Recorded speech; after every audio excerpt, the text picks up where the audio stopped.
ಬಂದರೆ ತುಂಬಾ ಡೇಂಜರ್. ಯಾಕೆ ಹೇಳಿ? ಈ ರೀತಿಯ ಸತ್ಕಾರವನ್ನು ನಾವು ಮಾಡದೇ ಇದ್ದರೆ ಅವನ ದೇಹದಲ್ಲಿ ಇರುವ 5 ಅಗ್ನಿಯಲ್ಲಿ ಯಾವುದಾದ್ರೂ ಒಂದು ಅಗ್ನಿ ಸಾಕು, ನಮ್ಮ ಮನೆಯನ್ನು ಸುಟ್ಟು ಹಾಕ್ತದೆ, ಸುಟ್ಟು ಬಿಡ್ತದೆ.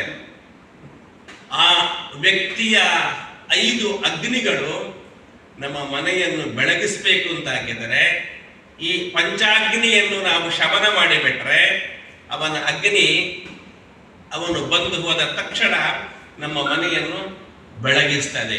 ಈ ಪಂಚಾಗ್ನಿ ವಿದ್ಯೆಯನ್ನು ಸಾಧನೆ ಮಾಡಿದವಳು ದ್ರೌಪದಿ.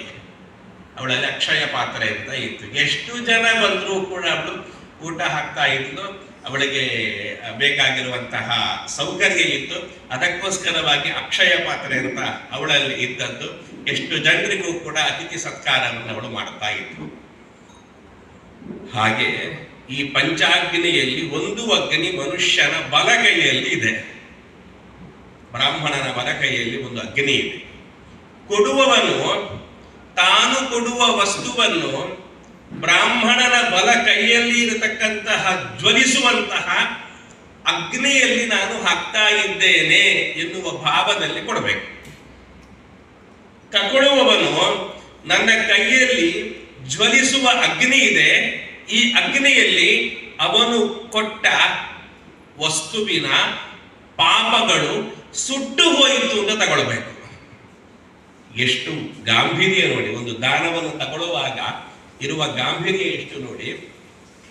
ತಗೊಳ್ಳುವ ವ್ಯಕ್ತಿ ವಸ್ತುವನ್ನು ತಗೊಳ್ಳುವಾಗ ವಸ್ತು ಸುಡೋದಲ್ಲ, ವಸ್ತುವಿನ ಹಿಂದೆ ಅಂಟಿಕೊಂಡು ಬಂದ ಅವನು ಬದುಕಿನಲ್ಲಿ ಮಾಡಿದ ಪಾಪಗಳು ನನ್ನ ಕೈಗೆ ವಸ್ತು ಬಂದಾಗ ಆ ಅಗ್ನಿಯಲ್ಲಿ ಪಾಪಗಳು ಸುಟ್ಟು ಹೋಯಿತು.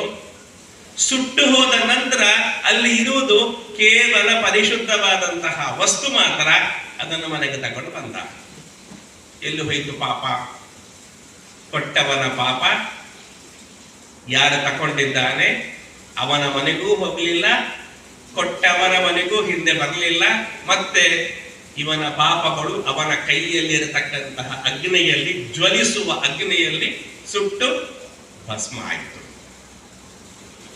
ಇದು ಕೊಡುವವನ ಮನಸ್ಸಿನಲ್ಲಿ ಈ ಭಾವ ಇರಬೇಕು, ತಗೊಳ್ಳುವವನ ಮನಸ್ಸಿನಲ್ಲಿ ಈ ಭಾವ ಇರಬೇಕು. ಅದಕ್ಕೋಸ್ಕರವಾಗಿ ದಾನವನ್ನು ತಗೊಳ್ಬೇಕು. ಹೇಗೆ ಅಂತ ಕೇಳಿದರೆ 2 ಕೈಯಲ್ಲಿ ತಗೊಳ್ಬಾರ್ದು. ದಾನವನ್ನು ತಗೊಳ್ಳಿಕ್ಕೆ ದಿಟ್ಟವಾಗಿ ಒಂದೇ ಕೈಯಲ್ಲಿ ದಾನವನ್ನು ತಗೊಳ್ಬೇಕು. ಯಾಕೆ? ನನ್ನ ಕೈಯಲ್ಲಿರುವಂತಹ ಅಗ್ನಿ ಎಲ್ಲ ಪಾಪಗಳನ್ನು ಸುಟ್ಟು ಹಾಕಿ